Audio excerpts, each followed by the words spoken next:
Vorrei tanto risalire la mia china, stare bene dalla sera alla mattina, senza cominciare a dire che l'amore fa soffrire. Se riuscissi a mostrare le mie verità senza più compromessi, ma invece che fatica, che a volte è la mia vita, perché io sono un po' contorto.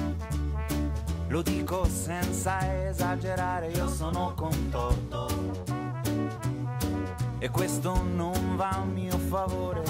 Così mi chiudo in un cassetto, nascondo tutto sotto il letto. Mi sento come in un fumetto dove il colore appare spento. Ma perché? Qualcuno mi dica perché. Malinconico mi sento all'imbrunire quando il sole in un soffio va a dormire, ed io un po' triste penso che niente è come piace a